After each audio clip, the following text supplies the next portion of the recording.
FUD. Good morning. I'm in the Rose Garden at the legislature on the traditional territory of the Lekwungen-speaking people, the Songhees and the Esquimalt First Nation. And I want to start today by, again, congratulating British Columbians on all the hard work we've been doing together to bend the curve and to allow us to open up our economy more fully, allow us to travel around BC freely. However, after observing footage from Kelowna, after observing footage of a drum circle in the Lower Mainland, I have to say to British Columbians, come on, you're better than that. We need bigger spaces and fewer faces. We need to make sure that we're respecting not just our own space, but other people's space. We're only going to be able to defeat this if we do it together. The challenge ahead of us is enormous. COVID-19 is still very much in our community, and we have a collective responsibility to do what we can to defeat it.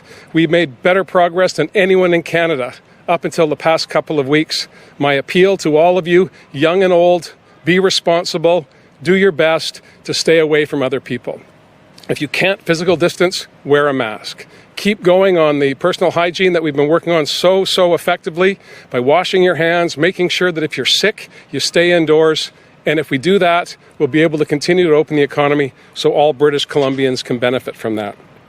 I want to touch on a couple of issues that we've been working on over the past week, and then I'll be happy to take questions. Firstly, I want to talk about the rapid response from the federal government on my appeal to do something about not just our land border, not just our airports, but also our marine highways connecting British Columbia with Washington State.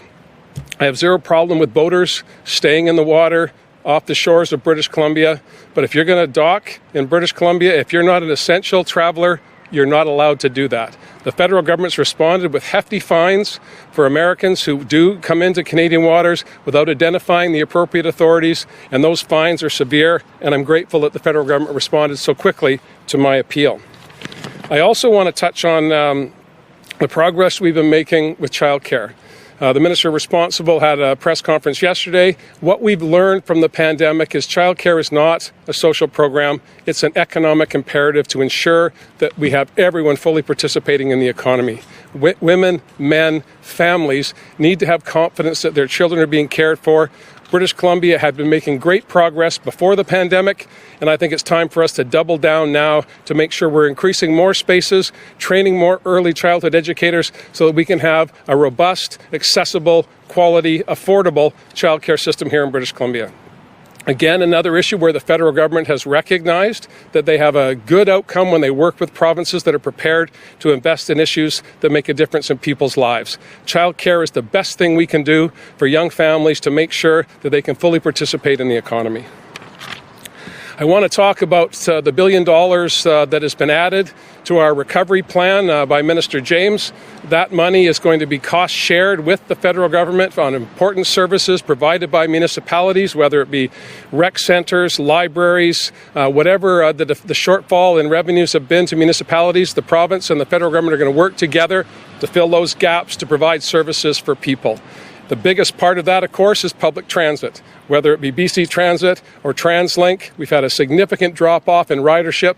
We know it's critical to our success on climate action that we get more people out of single-occupancy vehicles and into public transit. We need to make sure that that's affordable for people. We need to make sure it's affordable for municipalities as well. So we're going to cost share 50-50 with the federal government to meet those challenges, and that's why we've allocated another $1 billion to the Restart Plan. Lastly, I want to say thank you to the thousands of people who participated in our survey about recovery, whether through the online mechanism or through town hall meetings over the past number of weeks. We've had a very positive response with a lot of good ideas.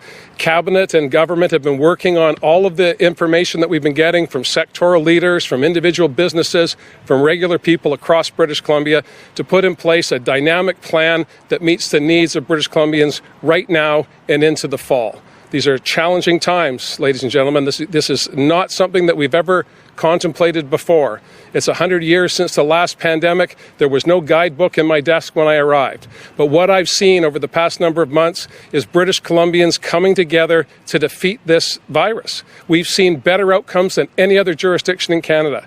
Just this week, we've seen an increase in our daily caseloads.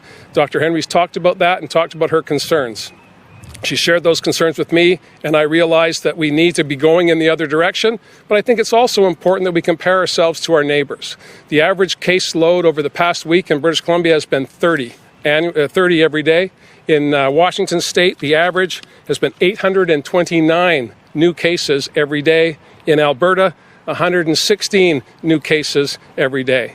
Those are trends that are not good for our neighbors, and they're not good for British Columbians. We need to look around us so that we can modify our behavior to protect our loved ones, to make sure that we can continue to reopen the economy safely as we go from phase 3 into phase 4 in the weeks or potentially months ahead. These are important issues. I know all British Columbians are focused on them. I'm happy to take any questions you might have. A reminder to reporters on the line, please press *1 to enter the queue. If you've already press it again just to make sure I see your name. Our first question will be from Vaughn Palmer. Good morning, Premier. Thank you for taking my question. The showing of that video of the drum ceremony at Third Beach occasioned a round of buck passing from a lot of authorities saying they were concerned but didn't see that they could do anything about it. Does the province have any ability to do anything about such events if they continue, and will the province do something? Well, thanks for the question, Vaughn, and certainly there are tools at our disposal, but where we've had success over the past number of months is appealing to British Columbians to do the right thing. Other jurisdictions, as you know, put in place fines early on.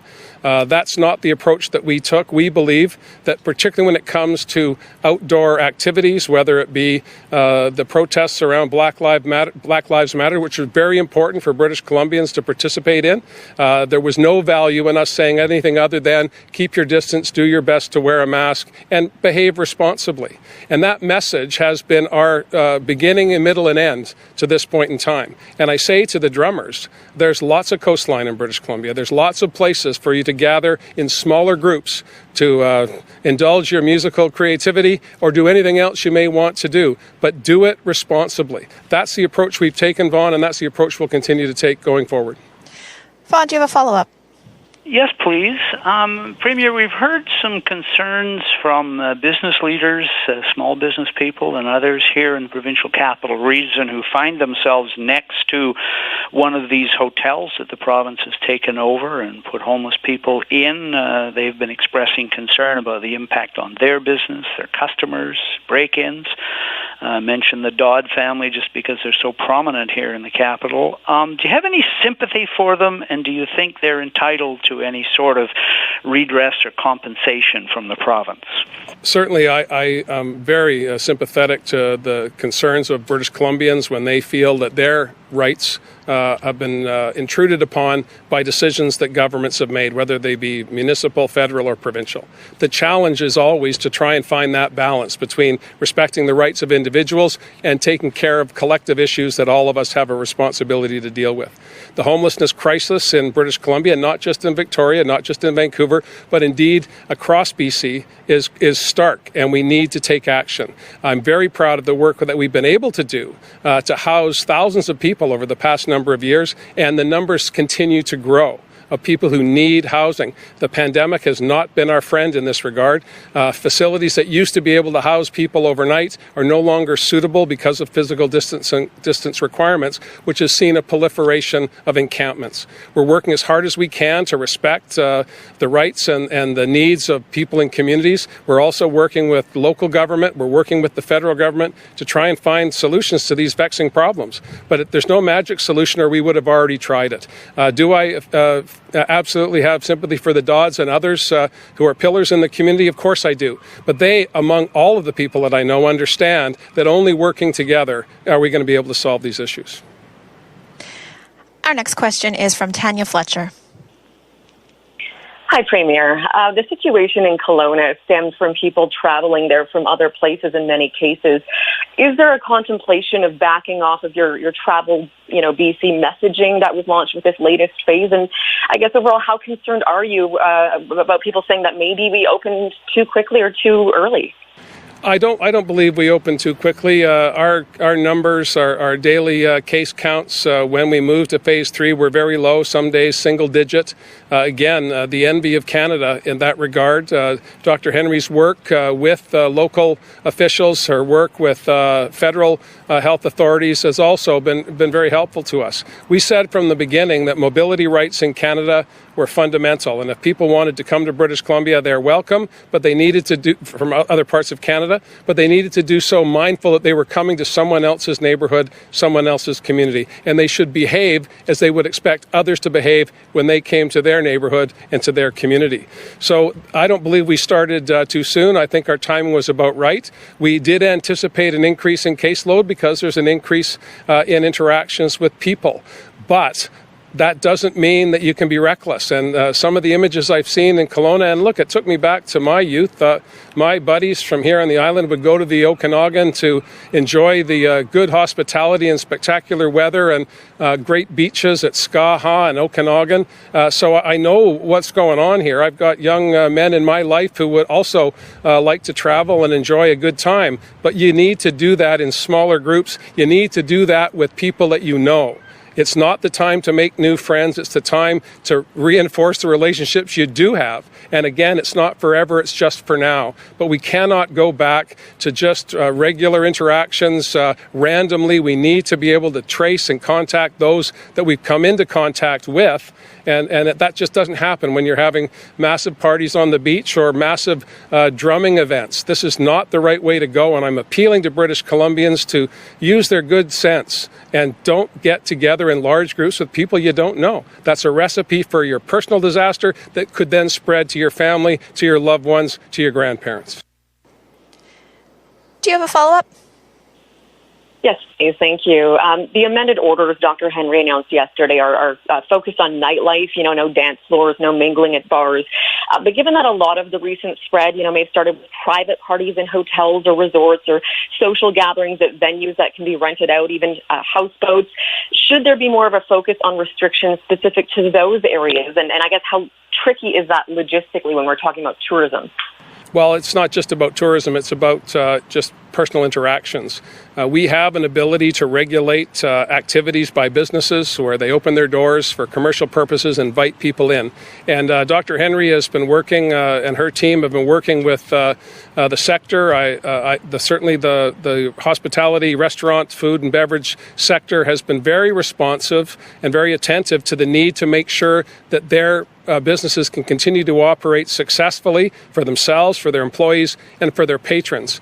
So I believe it's appropriate that we tweak those recommendations from health authorities as we see the need. When it comes to personal activity in private places, that's where we have to appeal to people's common sense and their general decency and their respect for their neighbors and their loved ones. That's what we're doing today. That's what I'm trying to do today. And that's what Dr. Henry's been doing from the beginning. We don't believe in penalizing people for personal behavior. We prefer instead to ask them to behave better, act responsibly in your interest and the interest of the people around you. Our next question is from Richard Zisman. On that point, Premier, how do you speak directly to young people? In your opening comments and just to your answer to Tanya, you speak to all British Columbians. But obviously, when you looked at that footage in Kelowna and at Third Beach, there were commonalities in terms of the age of people there. So, come on, man. I don't think it's enough of a message to a 20-year-old to change their behavior. Well, when your buddies contract COVID-19, that gets your attention pretty quickly. And we've seen a spike in cases. We've seen now many British Columbians in isolation because of the contacts that they have had. That word spreads through communities pretty quickly. Young people are certainly cognizant of what their peers are doing. They're going to be using social media to say, this is what's happened to me. Use your common sense. I just do not believe that that prescribing behavior and penalizing people for bad behavior is where we're at right now. I think that we've got a lot of summer ahead of us. We've got an opportunity for people to give themselves a bit of a shake and act better, and we'll see how that goes.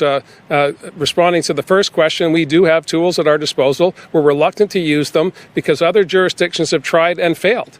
quite frankly, and we would prefer British Columbians who tune in to these regular updates, either from me or from Dr. Henry or from Minister Dix, and they're responding. And peer pressure from parents, from other young people, I believe is a better way forward, and that's why I'm appealing to those who recognize the risk that people are taking to tell their friends, hey man, this is bad behavior, we shouldn't do this. Let's find some other way to have some fun. There's no shortage of opportunities for fun in British Columbia. Let's do it in bigger spaces with fewer faces. Richard, do you have a follow-up?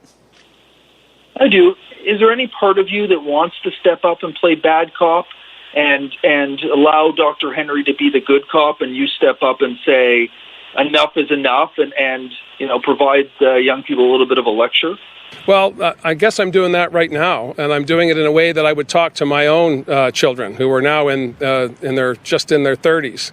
And I appeal to their common sense and how they were brought up. Respect other people. This is what it's really all about at the end of the day. Don't be reckless, because that recklessness can have an impact on other people down the line with many, many contacts away from you, quite frankly. So if you're going to have a party, you're going to have some fun, keep it to the people that you know. If someone from outside of your group, outside of your bubble, is participating, keep your distance. You don't know where those people have been, and those people could have touched thousands of other people that could put you at risk. These are pretty basic issues. People need to understand there are consequences. Young people are not immune. Young people are not invincible. All of us are in this together. Adults, children, and youth. And we all need to act responsibly. Our next question is from Binder Sajan.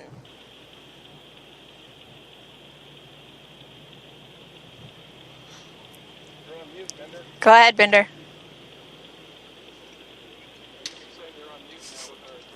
Okay, well, we're going to move to Lisa Yuzda.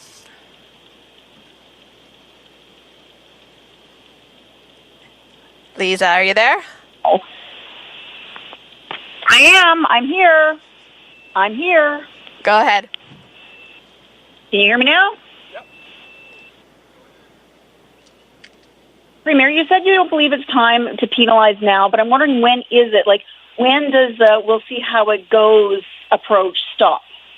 Well, as I said, comparatively, 30 cases on average a day over the past week versus 800 some in Washington State and 115, 120 in Alberta tells me that we are in a pretty good space. We did anticipate an increase in cases because of the increase in interactions. And quite frankly, we're going to keep the numbers probably around this level. And Dr. Henry is better able to advise you on when is the right time. The relationship we have with public health officials here is that the cabinet makes decisions based on advice and information that we get from public health. When Dr. Henry believes we're at that point, she'll give that advice. We'll deliberate it over and make a decision. Right now, I'm with her and she's with me. We believe that we can appeal to people to act better because we've done so well to this point in time. Let's not throw all that away, not just for ourselves, not just for our families, but for the whole province.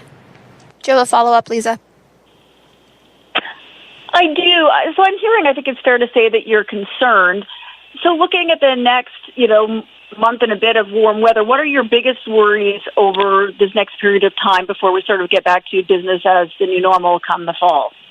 Well, we are in the middle of July. People are, many British Columbians are enjoying provincial campsites. They're visiting communities that they haven't been to in a while or maybe have never been to at all without incident. The issues and events in Kelowna have certainly seen a spike in cases and a spike in concern from public health officials. We've been working with the Mayor of Kelowna and people on the ground in Kelowna to get that message out. Operators of resorts have to act responsibly as well. That is an area where we do have regulatory abilities, and we have done that. Dr. Henry has increased some of the restrictions with respect to nightclubs and so on. So we'll keep monitoring it and taking the steps that we believe are in the best interest of British Columbians. But at this point, it's steady as she goes. Again, appealing to British Columbians to act responsibly, use your common sense. If you can't physical distance, wear a mask. And for goodness sakes, if you're sick, do not go out. Do not go to work. Our next question is from Amy Smart. Hi, Premier. Yesterday, Rob Fleming suggested that there would be a full return to classes. I'm wondering, with these numbers increasing, how are you going to give parents the certainty they need to plan while protecting their children? Well, it's a very good question. And again, I'm grateful for it because there was an appeal in the legislature from opposition members last week demanding to know today what's going to happen in September. And I think most reasonable people know that Minister Fleming and all of the stakeholders in the K-12 system, teachers, administrators, trustees, parents, are working as hard as they can to make sure that everyone's safe. That's my overwhelming preoccupation. My plan is to make sure that we get it right, not that we get it done by a certain time.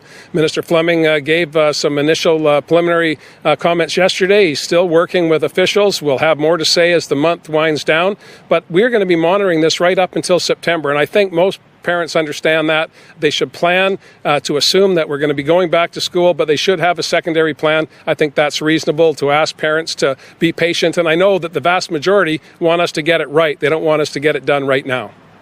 Do you have a follow-up, Amy? Also, with the $1 billion in funding announced yesterday, I'm wondering if you can clarify where that will come from and whether that affects the $12.5 billion estimated deficit.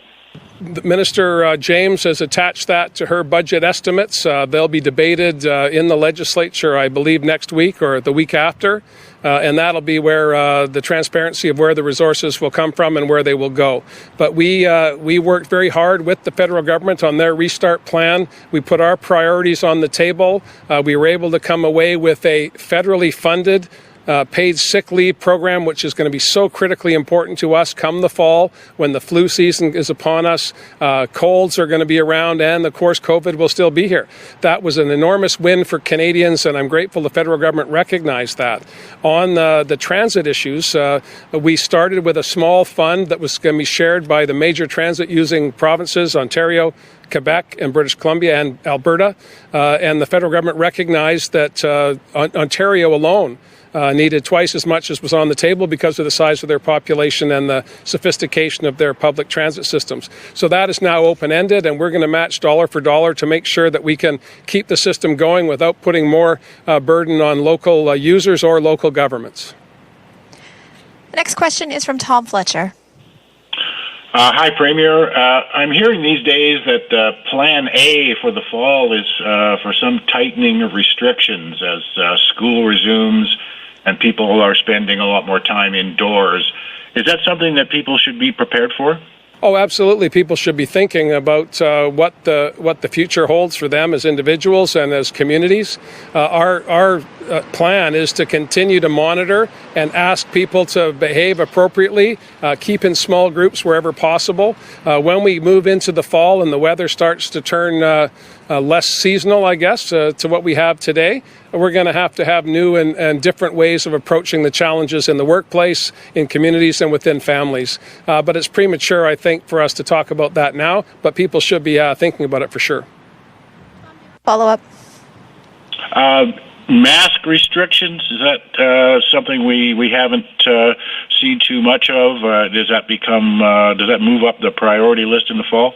Well, I believe that people are responding when they're in smaller groups. They're wearing masks. I think certainly when you're traveling on public transit, it's a really good idea to do that. If you can't physical distance, it's the appropriate way to go, not necessarily to protect yourself from others, but protect them from you. That's the overwhelming science on the question. Dr. Henry has been given direction and guidance on that, and I'll adhere to that until she changes her course. But for me, it's all about how big is the space I'm in and how many people are around me. And if it's not enough space, I'll put on my mask. If it is, I'm going without it when I'm outdoors. And when I'm indoors, that changes as well. Next question is from Rob Shaw. Oh, hi, Premier. You've been trying to convince Ottawa now for months to provide some federal financial aid for BC ferries. You get a bunch of money put on the table last week. Ferries isn't included. What's going on there? What are you going to do about it? And how much longer can you wait if you're going to be providing assistance to the other transit systems in BC before you have to find provincial money for BC ferries so they don't face the same fare and route difficulties? Yeah. Well, we're continuing to discuss that package of dollars with the federal government. Why I highlighted the fact that it went from a fixed amount to an open-ended amount for public transit was for that very reason. Minister Freeland and I have talked at length about the importance of BC ferries to British Columbia. Coastal communities absolutely depend on our marine highway. She understands that, and we're working on mechanisms to allow us to access those federal dollars. We're not done on that yet. Do you have a follow-up, Rob? Sure. I'm going to ask you about a different topic here, but we have seen a series of opinion polls now over the last few weeks and months saying your popularity is at an all-time high, as is that of your party.